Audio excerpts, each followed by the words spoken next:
Hello and welcome, and in this video just going to have a look at the new Gears of War Ultimate Edition being released for the PC, basically just a few days ago from making this video.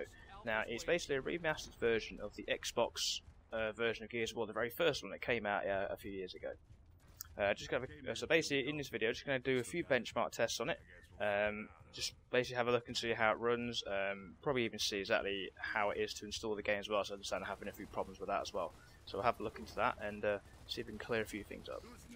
Okay, so the system I'm going to be testing this on is my computer rig, which is running an i7-5930K at 4.5 GHz, which has been overclocked, an X99 MSI Godlike Motherboard, 16 GB of RAM, 2 EVGA Titan X hybrids in SLI mode, and it's all being powered by a Corsair AX860i power supply, and it's been run with the new Windows 10 Pro version 1151. That's the new build version, which is the build version you will need to play Gears of War or even just to download it, so I can't emphasise that enough.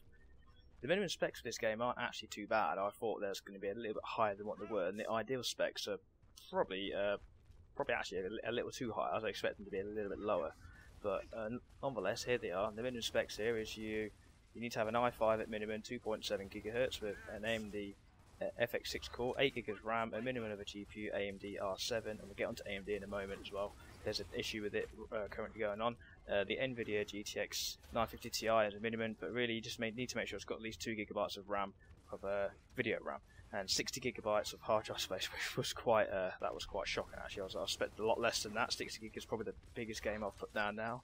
I think the only one that's challenged that was Titanfall. And the ideal specs, as you've seen there as well, they're pretty high. It's a little bit. It's not really far from what I've got here. It's just the graphics card's a little bit different. You do need to. One thing you certainly need to make sure from the text there, as I have right at the bottom there, is you have to have Windows 10 version 1151 installed from Windows Update. Okay, that is very important. If you don't have that installed, you won't be able to download the game, let alone even play it. Now, to actually install this game, you have to remember it is actually a Windows Store exclusive game, so it's not. You don't download it from Steam or Origin, or it's not a standalone game. You have to download it from the Windows Store game, which can basically bring a lot of problems around. Okay, but we'll get into those later on. Now, just to make sure, like I say, so I keep hammering on about which Windows version you have. You probably want to know exactly how to do it. So, basically, here now, what I'll do is I'll show you now. This is my desktop. So what you can do, if you just quickly press Windows key and I, or you press Windows key and I, or you click the notification bottom there at the bottom right hand corner and go to all settings and go to update software, and basically look on here, you see Windows Update. You can see here where it says Windows 10 version 1511, sorry, not 1115. Okay, you need to make sure your computer is updated to that. If it's not updated to that, then it will not work. The other way you can check to see if you've actually got it installed on your computer, if you just quickly press Windows key and I, and go to System and then About, and it should be in there. Now, like I said earlier, there are some problems with the Windows Store game, or games that are actually exclusive to Windows Store, because there's a lot of limitations with it now. And the main limitation you're going to get is the fact it doesn't actually come with, it's not SLI or Crossfire compatible, so you can't use multiple GPUs when you play the games. It won't utilize them, which I think is a massive kick in the teeth for any PC gamer, heavy PC gamer, especially for Microsoft. I don't know why it is they're doing that. I'm sure there's probably some strange reason why it is they're doing it. I hope it's a good reason. I don't know what it is, but I don't know. Maybe later on in time they'll have it all sorted out. Another one is that the game overlays. Sorry, they're not supported for it. When I say overlays, I mean, for instance, like if you used to use Fraps to try and track the FPS, or MSI Afterburner, or EVGA Precision. Basically, anything that you run over the game as a game overlay, they're not supported. You can't use them. Okay, so that's another limitation, but an annoying limitation I think one is that apparently VSync is always on. So you can't actually turn VSync off, so if you've got a G-Sync monitor or a FreeSync monitor, you can't use it. So that again makes it highly annoying, so you just have to basically keep putting up with all the screen tearing going across your gaming, and that screen tearing is one thing that did slightly irritate me quite a bit, which is why I really did enjoy having G-Sync on my computer, but now you can't use it on the Windows Store, and this is the first game I've got for Windows Store, so I am slightly disappointed with it, but it is in its early days, so I'm pretty certain it will probably get better later on. So let's have a look at some benchmarks then for the new Gears of War. I'll try to, basically, because I can't use any third-party benchmarks due to the overlay being disabled, you can't actually do anything. I'm basically using the inbuilt system benchmark test they got, and just taking rough estimates of what the minimum, maximum, and averages are. Now these are all running in the highest settings, and the first one I'm doing here, as you can see, is in 1080p. Now the minimum was roughly around anywhere between 60 and 62. The maximum was about 140 to 142, and the average was about 110 and 112. It didn't always seem that way all the time, but again, more on that later in a moment. But in general, that's not too bad for one card, for one graphic card. That's not too bad at all. That's actually quite good. I was quite impressed with that.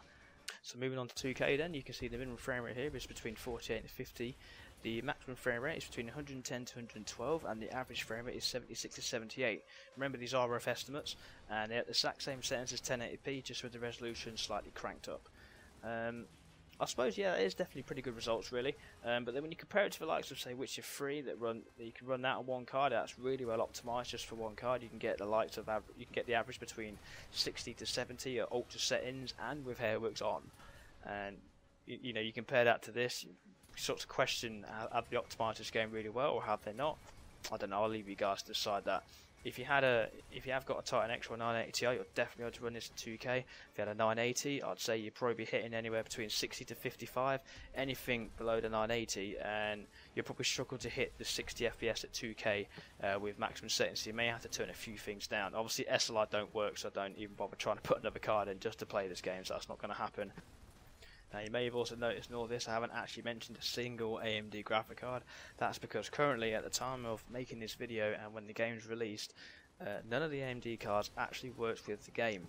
Now there's a really bad driver issue, or the game needs a serious patch, because it is rendered unplayable. You can't actually play a game with on Gears of War with AMD. So obviously I'd highly recommend, if you have an AMD setup, just an AMD graphic card, not an AMD CPU. Obviously if it's a GPU, then I would certainly suggest probably do not buy the game just yet. Wait for a patch to come out, keep checking the live news and just seeing if something does come out, and then at that point get the game, and obviously make sure Windows is updated, and then hopefully at that point AMD have got it all sorted out, or Microsoft have got it all sorted out, whichever one it is. It could be a patch or a driver, or it could be both. Okay. Obviously, if you have NVIDIA, make sure you update to the latest driver.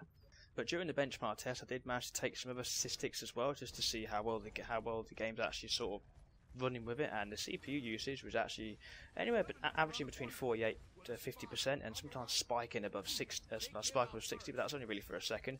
The GPU usage was always above 90, so I suppose really that is good. It's been optimized really well for that, so it's constantly using the GPU at a higher rate, which is what it needs to be doing. Obviously the the second graphic card wasn't even being used, but that was expected. The memory usage for 1080p wasn't really going any higher than 6 gigabytes, but for 2K it was going above 7 gigs. Now I didn't have time to keep constantly playing again and see if I get it over 8, but it did get to about 7.5, so I've just left it as 7 plus, because it could probably go higher. I don't have the monitor either to test on a 4K, so that's probably going to go around maybe about 9 gig. So that's quite a lot of RAM when you think about it. And of course, just remember as well, it doesn't actually run SLI mode or Crossfire mode. It's still not compatible. Hopefully at some point Windows 10, the Windows 10 still will enable that. I don't know when they'll do that, but hopefully they do. Now I mentioned earlier about the minimum frame rate being quite good. However, there was a few instances in the game where I kept getting a lot of microstutters, and to the point where it is so noticeable it was actually really annoying. And here's an example of it. See that there? As I was looking around, it stuttered a lot, and it does it a lot, not just from looking around, even also when I'm running forward quite a lot, or just anything really. So it keeps getting annoying little microstutters, and that certainly does need addressing. It wasn't really reflected very well in the system benchmark and the minimum frame rate, because when you get that sort of microstutter, you're looking at a massive drop in frame rate, potentially like anywhere between 10 to 15, maybe even just 1 as well, that would cause that microstutter. And hopefully again in the new patch, when they sort that along with the AMD drivers, or I highly doubt it's going to be a graphics card that cause that problem. It'll more than likely be a patch. So hopefully when they do sort that out, it resolves that issue, because that is a little bit of an annoyance. It kind of makes you want to prefer to play it on an Xbox One, because that's where it was always best on. So in conclusion, for the actual game performance of Gears of War Ultimate Edition for the PC, or as people prefer to say, it's the PC port, how has it been? For me personally, I do think they could have done a lot better with it. I don't think it's been optimised as greatly as they have done. I reckon the reason it's been delayed so much is because they constantly kept having problems. I know they had a lot of problems with the very first Gears of War, so I was kind of hoping they might have found ways around that, but judging from how this one's been running, probably not, unless this was just one of those first test games for the Windows 10 store. And then sooner or later we've got Quantum Break coming out, so I'm really hoping that one's going to be good, because I'm looking forward to that game coming out, especially how well it will look on the PC. But if it doesn't play ball, especially through Windows 10 store, and now knowing that you can't even do SLI on it, you know you're going to have one graphic card. It does question how it's going to be. So no, I mean for me, I don't like the idea of this Windows 10 store with Gears of War for game performance. I don't think it's been particularly great, but hopefully in the future, when they start to iron out all the creases, everything does start to get better. So we'll see from there. And of course, we need to quickly touch on the online experience. Well, I did manage to get into a multiplayer game. I went straight onto just a standard team deathmatch. I went for the most common one, because I know there's probably not a lot of people playing this game, so it's kind of hard to try and find the players.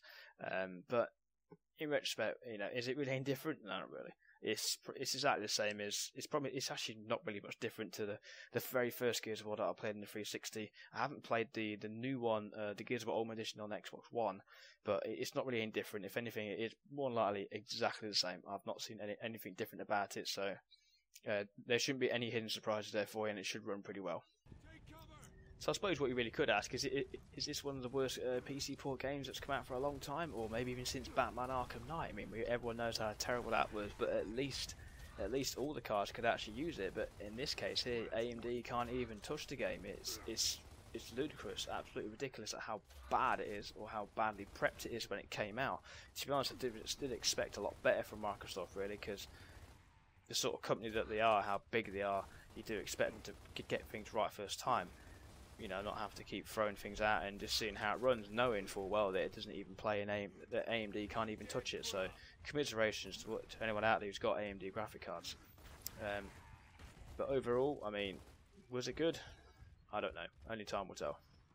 So I did a conclusion really on the old game performance. What about you were just saying? Just finishing off with the old overall gaming experience. Was it really good? Was it worth the money? And is it really worth upgrading Windows 10 for? Personally, what I'd probably say is that if you are a massive Gears of War fan and you have the hardware capable for it and you are ready to go to Windows 10, then I'd say yeah, it's still definitely worth you upgrading your computer to Windows 10 just to play the new Gears of War, because if you are a big fan, you will still enjoy it no matter what, providing you've got the hardware to play the game and the right updates for the Windows version. If you're not really that mad on it, then I would say it's really not worth your time. Especially if you're an AMD graphics card user, for Christ's sake, don't get it yet, just yet. Like I say, it's not been the best of PC ports. I'm sure it will get better later on as patches come out and driver updates come out. Then it will start to improve and it'll be much more playable, much more enjoyable. The online experience, well, the multiplayer will obviously get better as more people start to buy the game. As it gets fixed, that will become a lot better. You'll have lots of people playing there, so your experience will be so much more better.